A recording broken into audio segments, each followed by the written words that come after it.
Bonjour à tous les amis, c'est Loïc. Avant de commencer l'émission, vous connaissez l'histoire. Vous mettez la petite cloche, c'est important la petite cloche, sinon vous ne serez pas prévenu de toutes les vidéos. Et puis tu peux me suivre sur Twitter, Facebook et Instagram. Bon épisode. Bonjour à tous, bonjour à toutes les amis, c'est Loïc, ravi de vous retrouver dans le carré, un invité exceptionnel les amis. C'est ma légende à moi, mais c'est aussi votre légende à vous, ça fait plus de 10 ans qu'il est dans le milieu, joueur sponsorisé, devenu joueur gagnant avec une énorme perf, évidemment on s'en souvient au WPT Championship, et puis devenu aussi un peu le papa du poker, le padré. Salut mon Philippe. Le padré, ouais, c'est marrant de m'appeler comme ça, mais ouais, salut, ça va. Le padré, la légende. Je suis content de revenir après, je crois, là, une première émission d'il y a plus de 10 ans. Plus de 10 voilà, ans, t'étais un de mes tout premiers, t'étais je crois mon deuxième invité, t'avais accepté à l'époque où j'étais personne et toi t'étais déjà très connu. Et ça, j'oublierai pas. On est resté amis après, on est devenus amis après. C'est ça. Et puis, bah, évidemment, figure de toutes mes émissions, puisqu'on le sait, t'es quelqu'un qui aime le débat, t'es quelqu'un qui adore donner son avis et qui assume ses avis. Oui, d'abord, j'aime bien donner mon avis, surtout sur des choses qui fonctionnent pas bien ou qui me plaisent pas ou qui ne vont pas à l'avantage des joueurs de poker. J'ai toujours essayé de défendre les joueurs de poker. Ouais. D'ailleurs, je pense en tout que cas, c'est qu'on pour les ça prenne pas aussi pour des cons, que surtout. t'es aimé. Ouais, je pense que j'ai beaucoup fait. En tout cas, il n'y a pas déjà à l'époque des payouts où ça avait été très loin, ça avait fait un gros buzz. Et aujourd'hui, si on a adapté les payouts, c'est aussi grâce à ce que j'avais fait à Bien l'époque, sûr. parce que beaucoup de joueurs m'avaient suivi et étaient d'accord. Je me rappelle que WPT m'avait invité à Vienne pour discuter avec des grands joueurs internationaux à l'époque, et je devais expliquer pourquoi il fallait améliorer les payouts. Et à la fin de mon discours, tous les joueurs étaient d'accord avec moi, donc WPT avait adapté ses payouts à l'époque. Et puis en France, après, je me souviens qu'à Marrakech, on me montrait le payout avant de l'afficher, par exemple. Tu vois, donc c'est quelque chose qui avait bien marché, et finalement, c'était dans l'intérêt des joueurs, même si certains ne vont pas être d'accord avec moi, mais la majorité était d'accord avec mon avis. C'est bien là l'essentiel. Dans cette première interview que je vous invite à voir, 10 ans plus tard, bon, la qualité n'était pas la même, mais on n'avait pas beaucoup de moyens à l'époque. Aujourd'hui, c'est un peu mieux. Là, c'était ta vie chez PMU, on va pas y revenir. On sait que tu as marqué les esprits, c'est sûr. On sait C'est une belle team, on a marqué les esprits, les gens aimaient cette équipe, c'était peut-être l'équipe la plus appréciée. Oui, le duo, moi et Guillaume. Et je pense que ça a été une des meilleures opérations com, toute équipe confondue. Ouais, parce qu'en fait, on axe notre com pas seulement sur le jeu, mais sur la vie, l'amitié, le rire, enfin que des choses qui plaisaient aux gens, en fait, qu'ils avaient envie d'entendre. On était frais, entre guillemets, si tu veux. Mais on va démarrer cette deuxième interview par la deuxième partie de ta vie qui n'a pas été simple, mais qui a été aussi marqueur de plein d'amour. On va y revenir. Pour raconter l'histoire simplement, vers, je dirais quoi, 2015, je pense, quelque chose comme ça. Ouais, un truc comme ça, je me souviens plus des dates. PMU décide d'arrêter le contrat de la plupart des joueurs de poker. Toi, tu vas rester. Toi, tu es censé rester. Avec Erwan, tu es censé être un peu justement la figure un peu de proue, tu vois, avec la figure titulaire. Et puis, un matin, on m'arrête. Un matin, on t'arrête. On vient chez moi, on défonce la porte et on rentre. La une. Du Parisien. La une du Parisien, non, peut-être pas la une, je sais plus si c'était la une. Ouais, enfin. Un article du Parisien avec une photo de moi, on aurait dit un terroriste albanais. Voilà. Donc, qui évidemment arrête de suite, forcément. Ce qui est le plus impressionnant dans cette histoire, c'est comment ils le savent, quoi. Il y a des fuites, en fait. Il y a des fuites tout le temps. Le mec, il est connu. Ah bah tiens, on a chopé un mec, il est connu, tu vois, et ça part en presse. Parce qu'il n'y a pas de raison à ce qu'on s'intéresse à moi, finalement, je suis qu'un simple joueur de poker. Ouais. Mais comme j'étais de la team PMU et que le mec il a trouvé intéressant de faire un article là-dessus et de raconter tout ce qu'il avait envie. Alors qu'est-ce qui se passe? On vient te chercher et on t'accuse de quoi? On vient me chercher, on m'accuse en fait d'avoir... on me met d'abord gérant de fête, une société de travail temporaire. Alors, j'étais associé dans une société de travail temporaire. Nous avions beaucoup d'intérimaires au travail, 2 gros clients qui nous ont plantés. Un nous devait 1,4 million et l'autre 1,7 million. Ah oui. C'est énorme. Ils nous ont pas payé. Évidemment, on n'encaisse pas l'argent, mais il faut déclarer l'URSSAF et la TVA. Le problème, c'est qu'on n'a pas les fonds. Ok. Donc, bon associé de l'époque, qui est maintenant décédé, je pense à lui, décide de minorer la TVA et l'URSSAF. D'accord. En attendant de trouver une solution avec les clients, et il dit on fera un rattrapage plus tard. Oui, parce qu'en fait, pour expliquer aux gens, là, tu n'as que 2 solutions. C'est ou la boîte, tu la coules, où je la coule, mais j'ai des gens qui travaillent, des familles entières qui... Oui, non, ça veut dire que tu fous tout le monde tu fous tout le monde, et tu plantes tout le monde, et tu plantes les fournisseurs, et tu plantes tout le monde. Voilà. Ou tu t'espères de meilleurs jours. Ou tu essaies de te battre pour essayer, en espérant que de toute façon, quand on avait les clients au téléphone et on les voyait régulièrement, ils payaient de temps en temps une petite somme, mais ils disaient oh, j'attends des gros chantiers, ça va venir, on va te payer. Bon, ça a traîné, ils nous ont pas payé.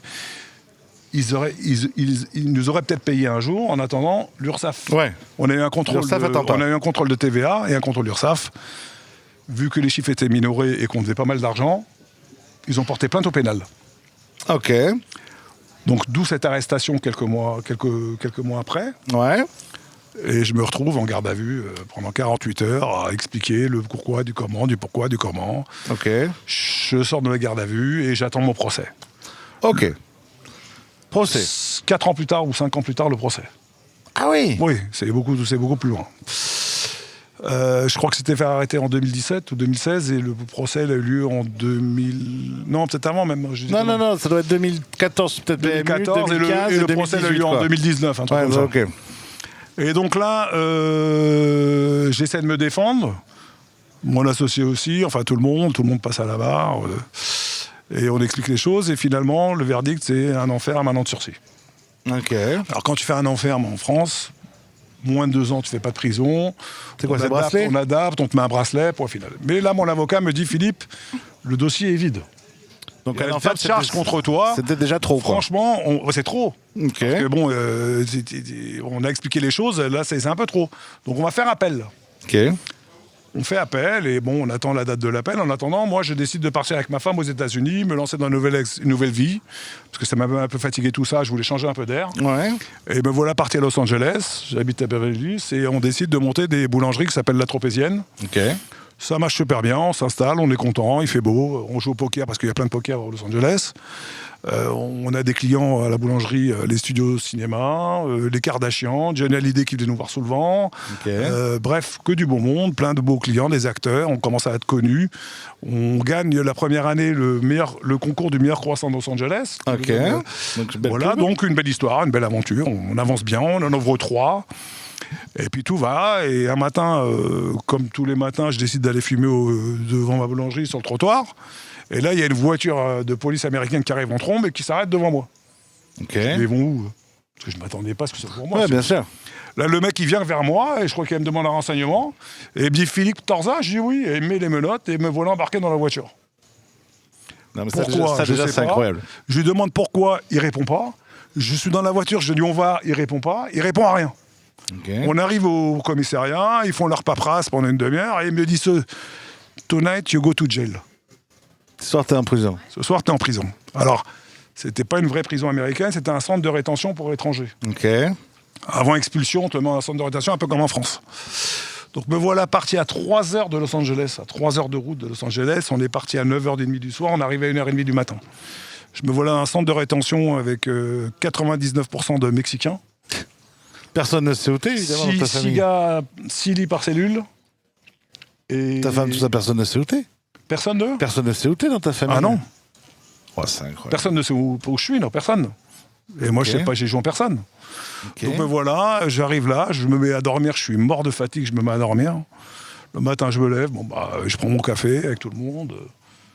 Bon, alors, c'est la cellule est ouverte toute la journée, tu vois. Ok. C'est une grande salle, t'as le PlayStation, t'as la télé, t'as tout pour passer la journée. T'as un terrain de basket. T'es pas sonné quand même à ce moment-là, tu dis juste je suis sonné, mais bon, j'ai une force d'assumer là où je suis et je le prends. Je me dis, je suis là, assume, arrête de pleurer, c'est pas le moment. Ok. Donc je suis là et je fais avec, en attendant d'avoir des nouvelles. Au bout de 5-6 jours, j'arrive à joindre ma femme. J'étais là, j'ai pleuré tellement j'étais content de la voir, tu vois. J'étais très ému d'avoir ma femme au téléphone. Mmh. Au bout de 10 jours, elle a eu le permis de visite, donc elle est venue avec ma fille. Bon, alors là, je te dis pas, c'était... normal. Émotionnellement très difficile. Et puis, on se demande pourquoi. Ma femme, elle a appelé mon avocat à Paris en lui demandant si ça avait un rapport avec l'affaire. L'avocat lui dit, mais il n'y a pas de raison, c'est une affaire financière. J'ai jamais vu de mandat pour un mec qui a fait une fraude financière, enfin une fraude financière. Oui, mais de toute façon, elle est toujours pas jugée, normalement. Voilà, non, c'est parce que c'était après l'appel, ça, pardon. Ah, c'était vrai, ouais, d'accord. Excuse-moi, j'ai un truc que j'ai omis de vous dire, c'est qu'on a fait appel. Et là, mon avocat fait l'erreur de me dire, Philippe, je vais décaler le procès, je ne peux pas plaider, ne viens pas. T'es D'accord. sûr de toi? Il me dit oui. Finalement, le juge, il n'a pas voulu qu'il décale parce que il avait menti. Et ils m'ont mis le max qu'on pouvait mettre à un mec, c'est-à-dire 300 000 € d'amende au lieu de 200 000, 2 ans ferme, 2 ans de sursis. Sans que je sois au procès pour me défendre. Et sans que tu sois au courant que ton avocat n'était pas là. Et l'avocat, il omet de me dire qu'il fallait rentrer en prison. Ouais. Il y avait une exécution de peine immédiate. Donc moi, je suis tranquille chez moi. Donc là, c'est pour ça qu'ils viennent me chercher, en fait. Et ton avocat... Et moi, j'étais ni caché, je me paye au téléphone, il m'a rien dit. Et un jour, je vais venir à Paris, il me dit, bah, viens pas par Paris directement, passe par la Belgique. J'ai pas compris pourquoi il me dit ça. Qu'est-ce que tu racontes, toi? Il me dit, non, mais c'est mieux, on sait jamais. Il m'a menti. Donc, en fait, je me suis fait un peu... Donc attends, ton avocat, il te nique, en fait. Il m'a niqué l'histoire, ouais. Ah, c'est lui qui m'a mis en prison, en fait. Parce que la première peine, pénalement, tu es responsable, on te met un bracelet 6 mois, et puis t'en as fini de l'histoire. Là, j'ai passé 1 an de prison, 11 mois de prison, parce que mon avocat l'a merdé. Et comment Mais tu peux te retourner contre lui, après? Bah, je l'ai pas fait, j'étais aux États-Unis, il fallait de l'argent pour ça, j'avais pas d'argent à l'époque. C'était Bon, compliqué. ok, ouais, donc ça, c'est fou. Donc, en fait, oui, c'est une erreur de ton avocat. Donc voilà, donc je me retrouve à... Donc on est aux États-Unis, on est en Donc il prison, m'arrête aux ça fait 7 jours. États-Unis, je passe 3 semaines, au bout de 3 semaines... Je passe devant un juge américain. Attends, avant de passer devant le juge, ça donne quoi, 3 semaines? En 3 semaines, tu rencontres des gens incroyables. Bon, t'as beaucoup de gens qui sont là parce qu'ils ont commis un délit. Alors un délit, ça peut être n'importe quoi. Ça, il a consommé une ligne de coke et il s'est fait arrêter au volant. Ouais. Il a bu un peu d'alcool. À partir du moment où tu commets un délit aux États-Unis, tu perds ton visa. Okay. Tu ne peux pas conduire sous état d'ivresse ou un truc comme ça. Tu vois. Donc il y a beaucoup de gens qui ont des familles, des vies entières avec des enfants qui sont installés depuis 10 ans aux États-Unis, qui se font expulser parce qu'ils ont fait une petite connerie. Ok, on ne parle pas de grosses délinquances. Hein. Oui, on parle d'une petite erreur. Et donc, j'ai mon téléphone qui vibre, il me fatigué. Et donc, t'as des gens qui ne veulent pas être expulsés. Ok, mexicains. Et qui peuvent ne pas être expulsés à partir du moment où ils restent au moins 5 ans en prison. C'est-à-dire qu'en fait, ils font appel sur appel sur appel et ils finissent par gagner. Parce que les Américains ne veulent pas les expulser s'il n'est pas d'accord. Donc à un moment donné, ils sont obligés de les relâcher. Donc tu as des gens qui ont des familles, des vies entières, qui sont là à attendre qu'on les libère. Et s'il faut rester 5 ans, eh bien, il reste 5 ans. Le mec, tu lui dis, tu sors demain, tu retournes au Mexique, il te dit non, je reste là. Et il est prêt à faire 5 ans alors que ça se trouve, il a juste faire quoi? J'ai plus de vie au Mexique, ma femme et mes enfants sont là, que ce que j'allais faire au Mexique. Donc je reste 5 ans. Et ils sont là à attendre. Et t'as des gens, alors j'ai rencontré un mec, et je vais raconter une anecdote assez marrante. C'est un mec, il vendait du matériel pour handicapés, chaises roulantes et des choses comme ça. Ouais. Donc un dossier était amené par un handicapé, il vendait la chaise roulante par exemple, et il l'envoyait à l'État pour se faire financer. D'accord, c'est l'État qui payait, ok. C'est toujours l'État qui paye. Un jour, le mec il a une grosse entreprise, genre 200-300 employés, il avait une très belle boîte, un jour il décide de faire un faux dossier. Ok. Donc il envoie un faux dossier de 8 500 $ d'un handicapé qui n'a jamais rien demandé, et il est payé de 8 500 $. C'est tellement facile qu'il en fait plein. Il a pas résisté. Il en a fait plein, jusqu'au jour où le FBI descend chez lui. Le mec était bourré aux as. Ouais. Et il l'arrête un matin, ils lui prennent sa maison à Miami, à Los Angeles. Ok. Et quand ils descendent chez lui à Miami, ils trouvent en espèces 9 millions $. Ok. Ce 9 il millions, se retrouve en prison, le mec il est jugé, il prend 18 ans de prison. Ok. Ce qui est énorme, parce qu'en général en France, 18 ans de prison, c'est quand tu as tué quelqu'un. Ah oui. Donc, où tu prendrais 2-3 ans, quoi. Tu prendrais pas. Bon, après, dans l'esprit, c'est pas très beau ce qu'il a fait, mais bon. Non, c'est moche, mais. C'est même moche. Il a tué personne. 18 ans de prison, et au bout de 9 ans, il a un code d'études qui lui dit est-ce que je peux lire ton dossier judiciaire, ça va m'occuper. Et aux États-Unis, ton dossier judiciaire t'accompagne avec toi en cellule. D'accord. Au contraire, dans la France, où t'as pas ton dossier, c'est les juges qui l'ont. D'accord. Et donc, son code d'études, il dit oh là là, c'est incroyable quand même, ils t'ont pris plein de trucs. Ta maison, tes voitures, ils t'ont déchiré. Et 900 000 $. Mais ça lui dit j'ai pas pris 900 000 $, ils m'ont pris 9 millions $. Il dit non, c'est marqué 900 000 $. Il dit mais c'est pas possible. Il regarde 2 fois, il dit 900 000 $. Il dit merde, c'est quoi cette embrouille? Et là, il appelle à son copain qui avait installé des vidéos de surveillance chez lui à la maison et lui demande est-ce que tu peux me dire si on voit dans la vidéo qu'il y a 9 millions $? Et il dit moi je vais regarder. Il rappelle 2-3 jours après, il lui dit ah oui, ça c'est sûr qu'on voit les 9 millions $, il y en a partout sur la table. C'est les flics. Donc là, il appelle son avocat. Son copain va donner la vidéo à son avocat.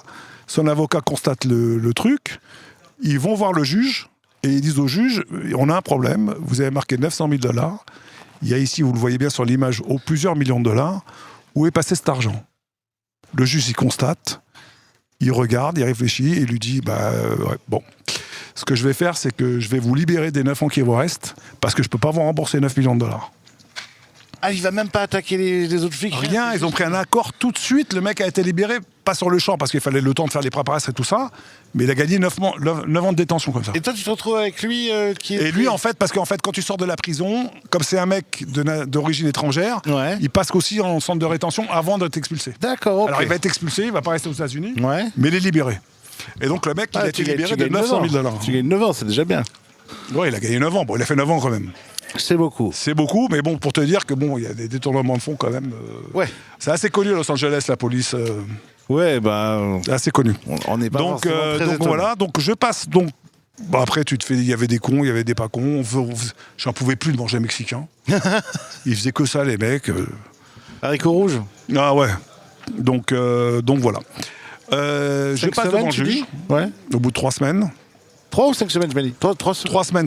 ok. 3 semaines et demie. Et on était habillés en orange, comme dans les films, comme tu vois dans les films, tu sais, la tenue orange. Là, quand tu sors, t'es enchaîné sur les pieds. Wow. T'as la chaîne ici et des mains comme ça, tu vois, comme dans les films, en fait. Ils t'enchaînent comme c'est pas permis, ils te fouillent comme c'est pas permis. Putain, mais tu dois halluciner quand même. Tu te demandes où t'es, en fait.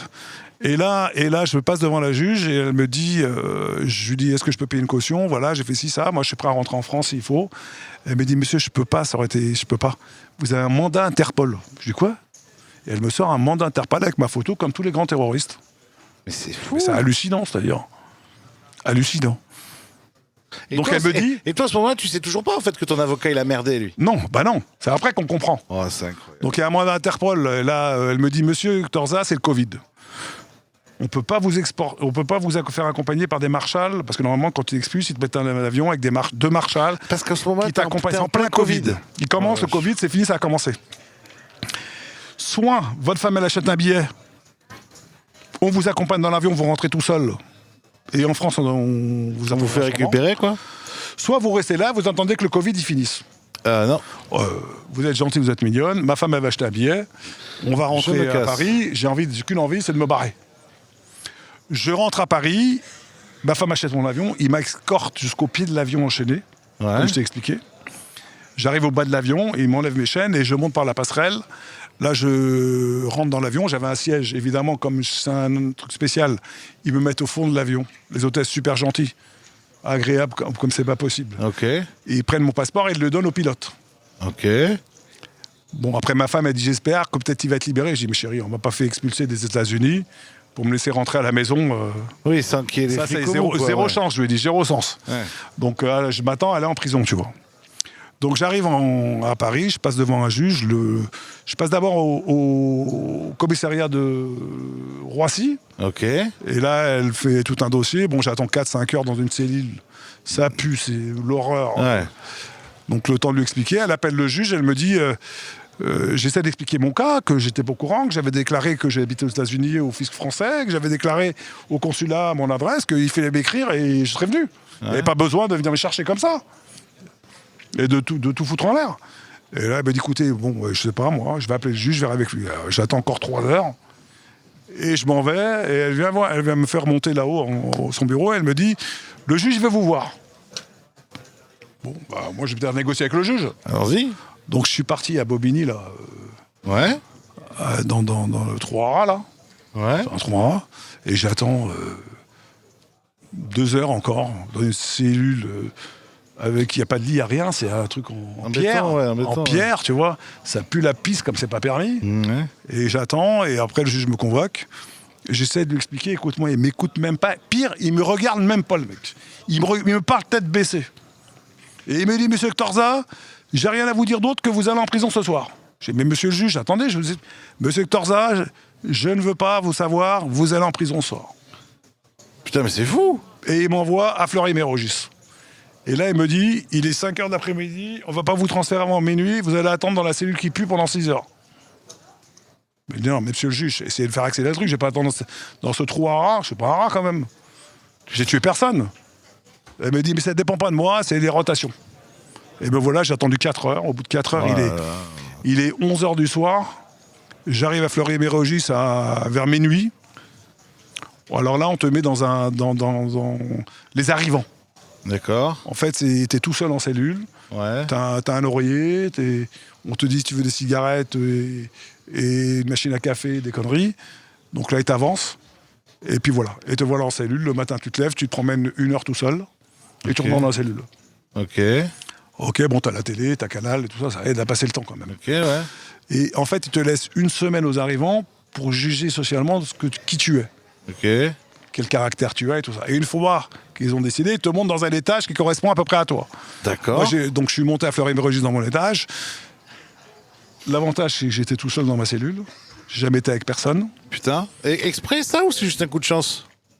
En fait, comme la plupart c'était des gamins. D'accord. Ils m'ont pas mélangé, si tu veux. Tu vois. Ouais.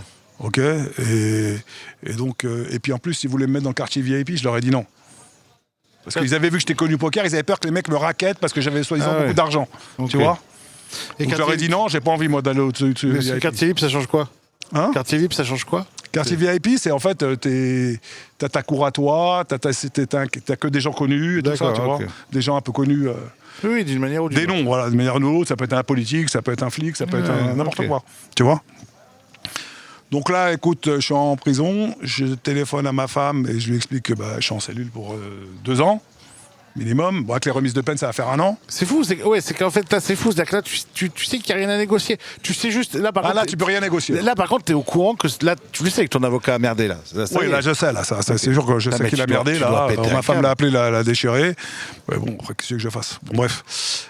Donc j'étais là, il fallait assumer le moment. Mais attends, Philippe, juste, comment mentalement. Non, mais vraiment, comment mentalement tu tiens? Parce que tu passes t'es en train de fumer un cigare tranquille devant tes boutiques. Ça marche bien. Voilà, t'es à Los Angeles, t'es bien. On est 4 semaines après, tu viens de passer la vie, elle a 3 basculé semaines complètement, avec des Mexicains. Parce que tes boulangeries là-bas et tout, elles deviennent quoi en fait? Avec le Covid et puis cette affaire, elles ont coulé. Ah, tout a coulé, ok. Ouais, tout a coulé. En fait, ça. Donc en fait, on a investi $1 million, ils ont coulé. Donc en plus, t'as perdu quoi? Une grosse partie de toi? $1 million. Wow. $1 million. T'as perdu l'investissement. En fait, j'allais les vendre parce que ma femme, elle voulait pas rester à Los Angeles. D'accord. J'avais un acheteur à $2,5 millions pour les 3 boulangeries. Putain, on allait signer quand ils m'ont arrêté. Oh, quel enfer. Donc en fait, ils m'ont tout ruiné. En fait, ils te parlent de réinsertion, mais ils te ruinent ta vie d'abord et après ils veulent te réinsérer. Toi, d'un point de vue personnel, t'es ruiné à ce moment-là, t'as plus d'argent, c'est fini? Ils m'ont tout pris, c'est fini. J'ai plus rien, non, j'ai plus rien. Alors en fait, je m'en parle en disant que tu étais quelqu'un qui avait gagné beaucoup d'argent grâce à toi. Ouais, je pouvais payer les 10 000 et tout ça. Ils m'ont rasé. Ils m'ont rasé une première fois déjà à l'arrestation quand ils s'en les comptes.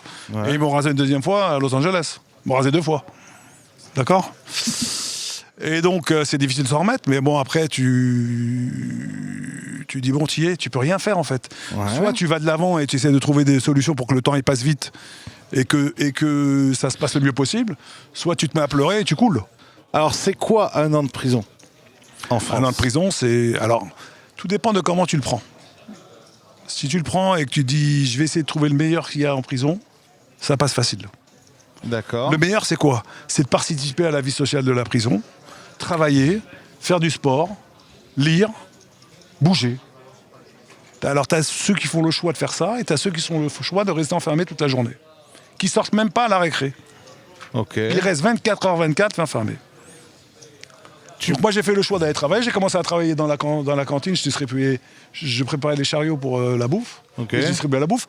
Moi, ça me permettait de sortir de la cellule, de voir un peu de monde, de discuter avec les matons, qui étaient très sympas, en l'occurrence. Quand tu les prends du bon côté, que tu les respectes, ils sont tous gentils. Oui, c'est ça. C'est-à-dire que si tu es bienveillant avec eux, je suppose qu'ils sont plutôt bienveillants avec toi. Tu leur dis, est-ce que je peux aller prendre ça? Et te dit oui, le mec. Je peux passer un coup de téléphone et te dit oui. Si tu l'insultes à longueur de journée, le mec il dit non, c'est normal. Évidemment. Donc un jour, par exemple, je suis en train de cantiner tranquillement comme ça, je pousse avec le chariot, et puis t'as une espèce... Parce qu'il y a des fous furieux, t'as des mecs où ils demandent à changer de cellule. On leur refuse, ils mettent le feu dans la cellule, et ils brûlent avec eux. Dans la cellule, ils sortent brûlés. Ils vont à l'hôpital, et après ils retournent dans une nouvelle cellule, ils sont contents. Ok. D'accord? T'as des trucs comme ça. Bon, après là où j'étais, moi, c'était la petite délinquance, ceux de moins de 2 ans de prison. D'accord. Donc c'est des gens, soit c'est des pickpockets, soit Petits c'est des dealers. voleurs de train dans le train, soit c'est des petits dealers de drogue, soit c'est pas des meurtriers, Ouais. c'est pas le grand banditisme. Donc après tu te fais des copains parce que t'as pas le choix, t'as des mecs que tu trouves plus sympathiques que d'autres, tu t'amuses, tu te marres, tu vas aller dans la cour, tu joues T'en au as qui te poker. connaissent ou pas?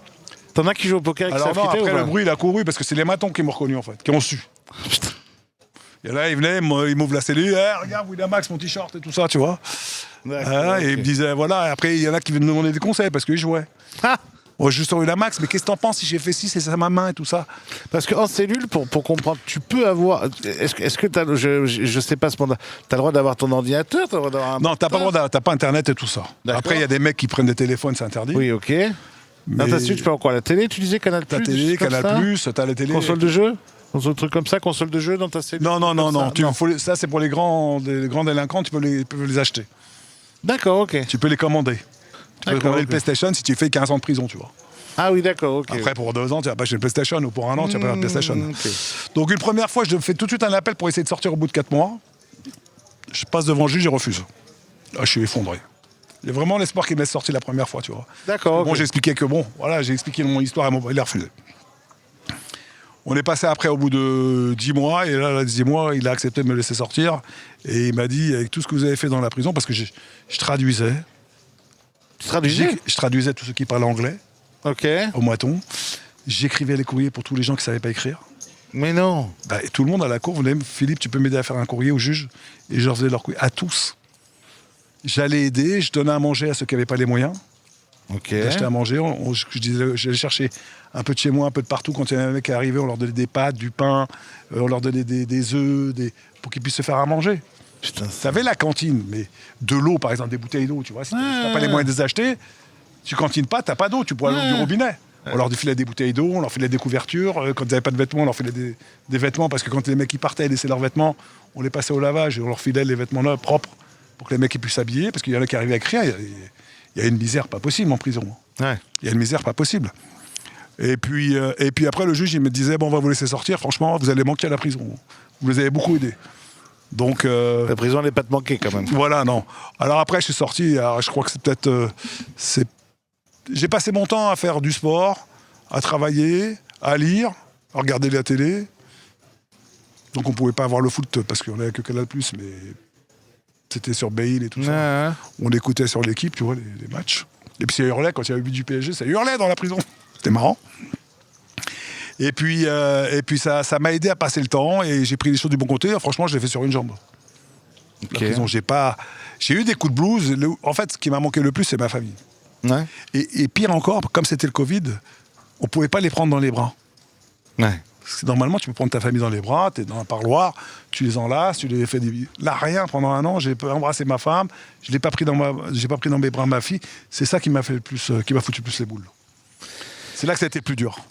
Et toi, tu me racontes évidemment ton point de vue de ton côté. De l'autre côté, il y a plein de gens, parce que vu que ça démarre avant le Covid et qu'après il y a cette période de Covid, il y a plein de gens qui disent putain, mais Philippe, il dit rien. Alors nous, dans le tout petit milieu, forcément, on commence à savoir par des amis ou par ta famille que. En fait, c'est ma fille qui a fait un post un jour parce que les gens s'inquiétaient. Attends, non, mais justement, au début, voilà, nous on sait, mais on va pas. Ouais, vous n'allez pas en parler. On va pas en parler, c'est hors de question. En plus, toi, tu es un cas particulier, c'est que tu es très ami avec la plupart De joueurs. Ouais. oui, puis de tout petit milieu. Donc nous, on va toujours te protéger. On va pas Ouais, bien balancer. sûr, Voilà. Et ta fille, un jour, prend la parole. Elle prend la parole, elle poste et elle explique les choses. Ouais. Voilà. Et elle explique les choses. Et c'est quoi ça? Elle t'en parle avant? Vous vous mettez d'accord? Elle m'en parle avant, on se met d'accord. Je lui dis écoute, les gens me cherchent, ils s'inquiètent, dis-leur la vérité. Rien à cacher, dis-leur que je suis en prison. Et c'est pas une vanne, hein, parce que quand tu dis, moi je le dis, hein, c'est moi à cette époque-là, vu que c'est le Covid, je produis énormément d'émissions. Tu venais déjà dans mes émissions avant, et tout le monde se dit oh mais putain, mais il communique plus quoi. Pourquoi il est même pas sur son Facebook quoi? C'est ça, mon Facebook, moi qui poste toute la journée, Oui. enfin à l'époque encore plus, ils se demandaient où j'étais passé quoi. Et des gens écrivaient à ma femme ou à mes enfants en disant est-ce qu'il est malade? Ils n'ont jamais imaginé que j'étais en prison, de toute façon. C'était pas imaginable. J'avoue Donc que- voilà, bon, après ce jour-là, il y a eu Moundir qui a fait un élan, qui a fait un truc bien, qui a créé une cagnotte. Faut savoir que ma femme, elle a quitté les États-Unis en abandonnant tout, toute seule. Mon associé, il l'a jamais aidé. Un mec à qui je parle plus. Il t'a à qui je niqué parle plus. Il t'a niqué aussi? Il a tout niqué, lui. Ok. Un mec à qui je parle plus et que je parlerai plus jamais.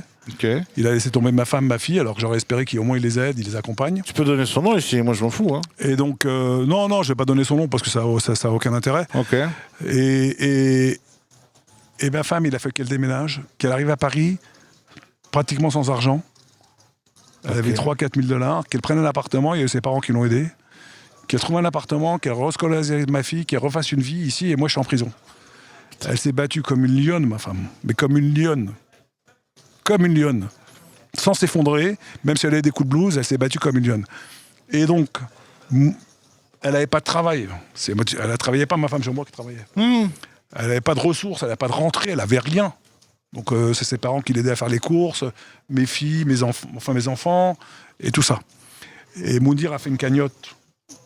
Ouais, c'est Moundir qui écrit en premier, c'est ça? C'est Moundir qui lance la cagnotte. Moundir, il fait une très belle chose, il fait une cagnotte. Bon, Moundir, c'est mon ami, hein, depuis longtemps. Il fait une cagnotte, et alors là, l'élan de générosité, c'était incroyable. Incroyable. Et ça a permis à ma femme, pendant cette année-là, de relancer sa vie, de prendre un appartement, d'acheter une voiture, de pouvoir payer les frais de scolarité de ma fille. Grâce à ça, elle a vécu. Ça t'a... Et des gens incroyables, des gens qui m'ont donné de l'argent. Je ne m'attendais pas à ce qu'ils fassent ce geste.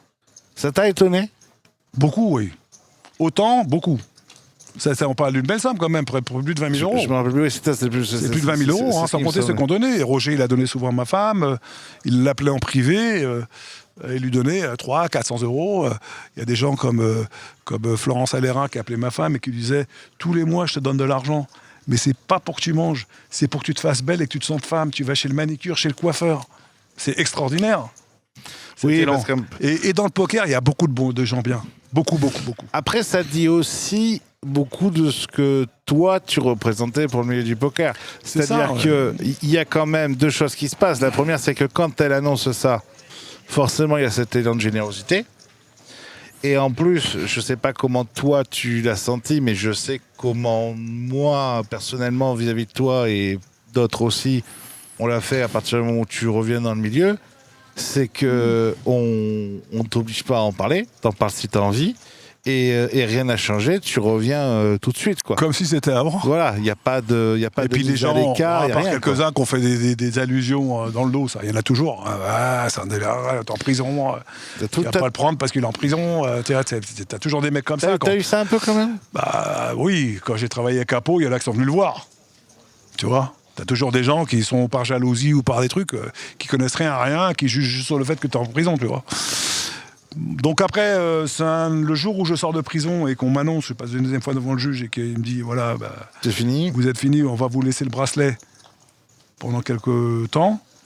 Donc je vais chez moi, je mets le bracelet, j'ai des heures de sortie autorisées. Il fallait que je trouve un travail, j'ai trouvé un travail, un copain qui m'a fait travailler dans la formation. Et puis au bout d'un mois, on m'enlève le bracelet, et là, je suis complètement libre. Mais le jour où je sors de prison, et je retrouve ma femme et mes enfants, j'en ai de l'émotion, tu vois. Le jour où je sors de prison, je prends ma femme et mes enfants, je peux te dire que là, c'est le plus beau jour de ma vie. Le plus beau jour de ma vie. C'était énorme. Ce moment-là, quand je sors, il pleuvait. J'avais tous mes enfants dans mes bras, et j'ai une photo que j'avais postée sur Facebook, c'était énorme. C'était incroyable. Donc après, écoute, t'as la liberté, et en fait, quand tu sors de prison, tu t'aperçois que t'as beaucoup de choses qui changent. C'est-à-dire? Tu vois plus la vie de la même manière. Les choses importantes, c'est plus les mêmes. C'est pas l'argent, c'est pas tout ça. C'est ta famille, tes enfants, ta liberté. C'est toutes ces choses-là qui sont belles. C'est des choses simples. Pouvoir être chez toi, pouvoir être assis dans ton salon, pouvoir voir le jour, pouvoir voir le soleil, pouvoir t'asseoir dans un parc. Tout ça, tu l'apprécies 100 fois plus qu'avant. J'ai plus besoin d'avoir autant d'argent que j'avais à l'époque. C'est pas un manque. C'est plus une nécessité. C'est plus une nécessité. Laisse-moi vivre, avoir la santé, profiter de ma famille et de quoi manger tous les jours, ça me suffit, c'est bien, je suis content. Après, si je peux assurer mon tour dans le poker, j'en fais. Si j'en fais pas, j'en fais pas. Qu'est-ce qui se passe? Alors, qui te tend, qui te tend la main à ce moment-là? Qui tu vois t'aider à partir du moment où tu es sorti? Comment tu te reconstruis? Comment je me reconstruis? Il y a un homme qui m'a tendu la main. Il s'appelle Apostolos Chantis. Ok, j'ai travaillé dans le truc, il me dit qu'est-ce que tu fais? Il me dit viens travailler avec moi. Et tu montes une société d'indépendants, tu me factures et tu me fais de la com et tu parles, enfin tu fais ton boulot et on se conseille, on échange. Il n'avait pas besoin de moi, il l'a fait par générosité parce qu'on était amis avec Apo. Il l'a fait parce que c'est un mec au grand cœur, Apo. Et aujourd'hui, je travaille avec lui, maintenant on travaille vraiment ensemble, on échange beaucoup sur les programmes, sur des structures, sur ce qu'il faut faire, pas faire. Après, il fait comme il a envie, on connaît Apo, il a son idée, il a dans la tête, il n'a pas dans le... Ce petit caractère après, de notre Apo. Quand c'est intelligent et que tu Bien lui sûr. dis, il t'écoute. Donc voilà, après, je communique avec eux, je fais partie de la famille Texas Poker et j'en suis le plus heureux. Comme je dis à ma femme, j'ai jamais été aussi heureux. Et les gens, quand ils t'ont réaccueilli, t'as senti ça comment? Quand ils m'ont réaccueilli? Quand t'es revenu? Ah bah ils m'ont tous accueilli avec plein d'amour et d'amitié. Il n'y a pas un mec, moi j'ai pas senti jamais d'animosité ou de trucs. Au contraire, les mecs... J'avais fait l'émission Club Poker, là, où je raconte un peu cette histoire, un peu moins de détails. Je peux te dire que le retour, il est incroyable. Ils sont admiratifs. Ils me disent, va écrire un livre, écrire un bouquin, fais un film, je sais pas moi. T'as tellement d'anecdotes à raconter. C'est vrai que j'en ai raconté qu'une partie. Mais c'est une vraie vie, quoi. Et puis de repartir quand t'as vécu tout ça, parce que j'ai jamais été atteint moralement. Bon, il y a peut-être des jours, une journée ou deux, mais ça dure une demi-heure, tu vois. Il y a aucun moment où même quand tu sors, tu parlais tout à l'heure, c'était très beau avec l'émotion, forcément que tu revois ta famille, mais il y a aucun moment où même quand t'es sorti, où ça lâche, tu dis putain, tout ça quoi. Ah, tout ça, si je me le dis quand même. J'ai vécu un sacré truc quand même. C'est un truc que j'aurais jamais dû vivre surtout. Donc à partir de là, je me dis que j'ai vécu un cauchemar, c'est un cauchemar. Ouais. Jamais j'aurais imaginé aller en prison, jamais. Pas pour ça en tout cas. Et tu vis pas avec la haine de... Non. Non. Je vis pas avec la haine, parce que j'ai pas de haine à avoir. Après, tu fais des conneries ou tu fais des bêtises, même si elles sont pas voulues ou parce qu'elles sont obligées, tu dois assumer ce que tu as fait. Tu peux pas vivre avec la haine. La loi, c'est la loi, tu la respectes, tu payes. C'est comme les contrôles fiscaux et tout ça. On te dit non, mais la haine, par exemple, de la personne qui te ment et qui te... La haine de cet avocat qui n'a pas été compétent. Non, bah non, mais qu'est-ce que tu veux que j'aille faire quoi? Je vais pas le tuer. Qu'est-ce que je fasse? Je vais le défoncer, ça sert à rien non plus. Ça changera pas l'histoire. Les 2 ans, les 1 an, je les ai faits. Donc après, il revient dans sa vie, c'est tout. J'ai la haine contre mon ancien associé, ouais, ça c'est sûr.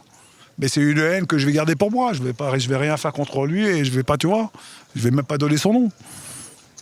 Chacun se regardera dans une glace un jour, c'est tout.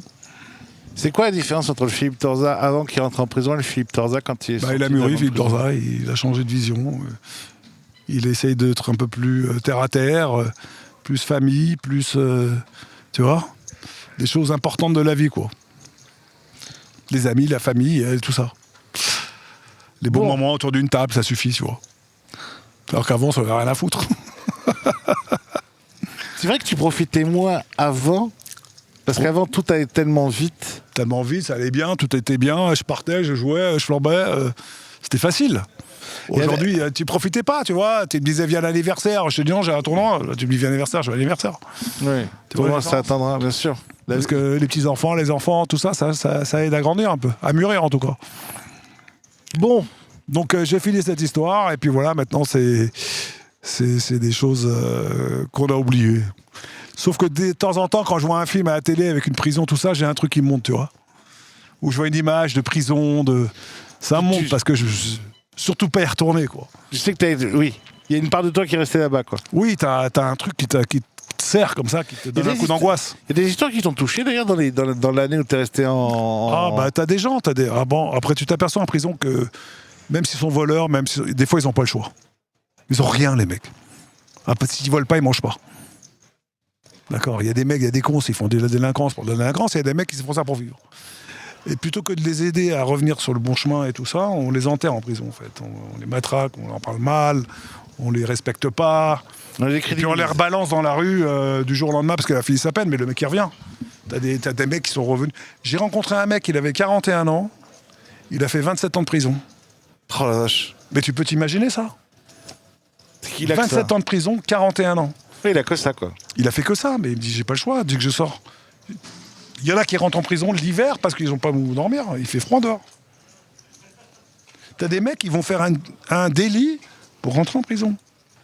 Parce qu'ils sont nourris, logés, blanchis. C'est un truc de malade. Et après, j'ai rencontré un mec un jour au parloir.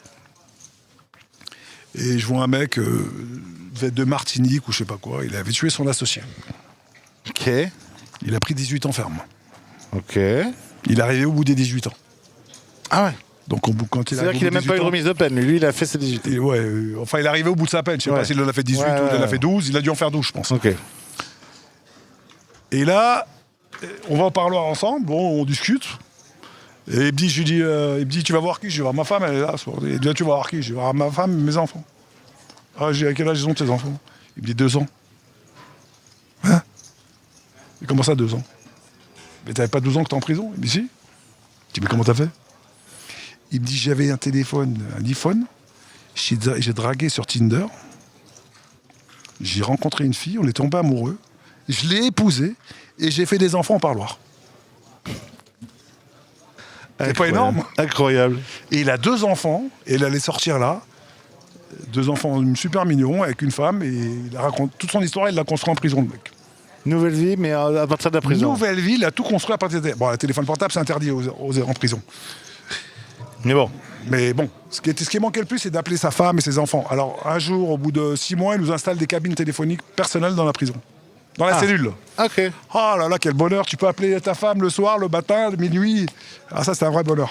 C'est des petits bonheurs comme ça, tu vois, qui venaient. Oui, puis auquel tu penses même pas avant, quoi. Bah non, t'as téléphoné pour toi, c'est tellement simple. Tu sais pas quel bonheur t'as de pouvoir téléphoner, en fait.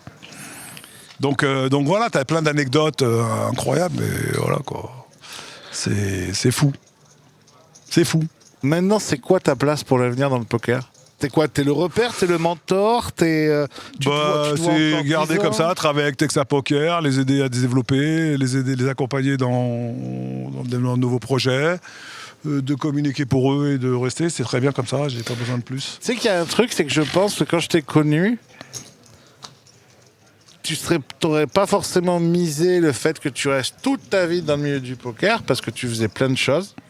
J'ai toujours fait plein de choses dans ma vie, moi. Alors que maintenant que justement tu as eu cette expérience, que tu es peut-être plus, comme tu dis, posé. Ouais, puis j'ai pris de l'âge. Me lancer dans un projet innovant tout de suite, c'est pas trop. Oui, à 61 ans, bon, à part une vraie histoire, j'ai pas envie d'aller ramer du jour au lendemain. Est-ce que finalement ta place, elle est pas juste avec nous et puis c'est tout, quoi. Bah, je pense aussi, c'est là que je me sens le mieux en tout cas.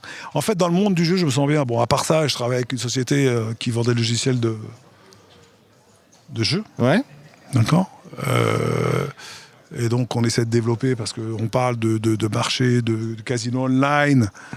Et tout ça, c'est d'énormes marchés. Donc là, je suis positionné avec la plus grosse entreprise du monde que je représente en France. D'accord. Pour leur faire présenter, j'ai des accès dans le poker et dans le jeu. Donc, c'est facile pour moi d'aller rencontrer les principaux actionnaires. Et voilà, donc, eux, ils me payent mes frais. Et puis, je suis dans mon monde. J'étais au salon de Londres du jeu. C'était magnifique. C'était, voilà, il y a les machines à sous, tout ça, il y a plein de business. Et je me sens bien dans ce monde du jeu, en fait. C'est ma vie, le jeu, moi. J'ai commencé à jouer très jeune, j'ai commencé par jouer aux courses. Le PMU et moi, c'est une grande histoire. C'est une grande histoire qui a commencé quand j'avais 15 ans où je jouais aux courses. Elle a fini chez PMU en tant que représentant PMU. Donc pour dire que PMU, c'est une histoire d'amour. Et maintenant, tu es un peu l'icône de notre poker en France. Voilà. Et maintenant, voilà. Des intérims, t'as toujours des mecs sympathiques qui veulent draguer les secrétaires qui leur ramènent du chocolat, des fleurs, des mecs d'Afrique. Ouais. Ah, tu me plais, t'as des fleurs, tu veux pas m'épouser? Et puis t'as des mecs qui s'énervent, des fois t'as eu des bagarres, des mecs sont pas d'accord avec leur salaire, enfin bref, t'as plein d'anecdotes, j'en ai des milliers à raconter. Et un jour, quand on leur paye le vendredi, tous les vendredis on leur fait un chèque. Ok. Donc on leur donne leur chèque de salaire de la semaine, et puis ils doivent signer comme quoi ils ont reçu le chèque. Et alors, t'as un mec qui vient comme ça et il me dit, je sais pas écrire. Je dis, bon, bah, fais une croix. Et il vient comme ça, il fait une croix. Au suivant, l'autre, il vient derrière. Et je dis, tu sais écrire, toi? Il me dit, non. Je dis, bah, fais comme ton copain. Et il vient, il signe, il fait 2 croix. Je dis, mais pourquoi tu fais 2 croix? Il me dit, bah, je m'appelle pas comme lui.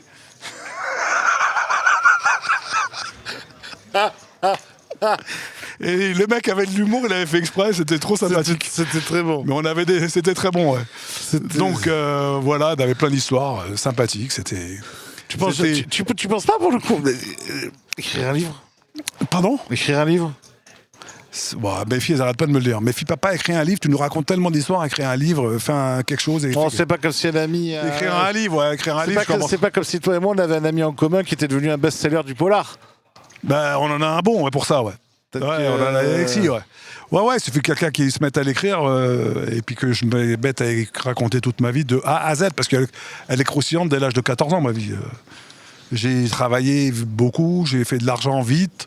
À l'âge de 18 ans, je roulais en BM, j'allais à l'école en BM, je faisais les marchés le dimanche, je vendais des pins à l'école, je faisais les croissants, les pains au chocolat à l'école pour les récréer, je leur vendais. Tu m'as raconté ça. Donc tu vois, plein de trucs comme ça, j'ai toujours fait des affaires, je voulais me débrouiller. Mes parents, ils sont venus de Tunisie, ils ramaient au début, après ils ont gagné de l'argent grâce à la Unidas. Mais en attendant, j'ai jamais voulu dépendre de mes parents, j'ai toujours voulu faire mon argent. Je voulais être indépendant, me payer mes trucs, tu vois. J'étais le gars Afrique à l'école. Je payais la tournée à tout le monde. C'était donc il y a plein d'anecdotes, il y a plein d'histoires, il y a plein des hauts, de bas, Un jour, mon frère, il me fait garder une moto. Il me dit, garde-moi la mobilette, je vais aux toilettes. Bon, bah, je la garde, les flics, ils arrivent. Bon, si vous avez papier, bah, c'est mon frère, il regarde le numéro, il a volé la mobilette. Oh merde. Merde. Ah ben, on vous embarque. J'ai pas dit que c'était mon frère, je suis parti à sa place. Il était plus jeune que moi. Putain. J'ai été au juge pour enfants, je monte les étages, je trouve 50 francs par terre. Et donc le juge, il me fait une Bon, on était gamin, on avait 14 ans. Et comment il s'appelle? Et bon, j'ai jamais dit que c'était mon frère, mais voilà, il m'a engueulé. Il m'a dit voilà, ça paraîtrait pas sur le dossier, mais recommencez plus. Bah, j'avais même pas commencé. J'avais pas recommencé. Bon, Donc, dernière question, mon Philippe. Donc voilà, sinon, on y passe 3 heures. C'est que j'adorerais, mais c'est toi qui es pressé aujourd'hui. Dernière question. Qu'est-ce que tu as envie de dire aux gens qui t'ont soutenu pendant toute cette période-là et qui aujourd'hui te soutiennent encore et te montrent des preuves d'affection, écrivent, j'ai envie de les remercier du fond du cœur parce qu'il y a des vrais amis qui sont venus et qui m'ont aidé et qui ont été là, qui ont été présents, qui ont soutenu ma famille. T'en as d'autres que j'attendais pas du tout, qui ont été encore plus présents. Mais vraiment à un niveau incroyable, c'est-à-dire que tu t'attends pas du tout, parce que j'avais une relation amicale, mais pas une relation d'amitié, tu vois ce que je veux dire? C'était pas des vrais amis, mais t'as des gens qui ont un cœur incroyable. Et t'as des amis qui ont tourné le dos. Des chiens. Ah, t'en as eu quand même. Ah, j'en ai eu un beau. Un beau un mec qui a gagné de l'argent avec moi, qui a beaucoup gagné d'argent avec moi, et qui m'a pas levé le petit doigt, il a dû donner 400 balles à ma femme. Le mec, il est milliardaire. Wow. Et lui, c'est une merde.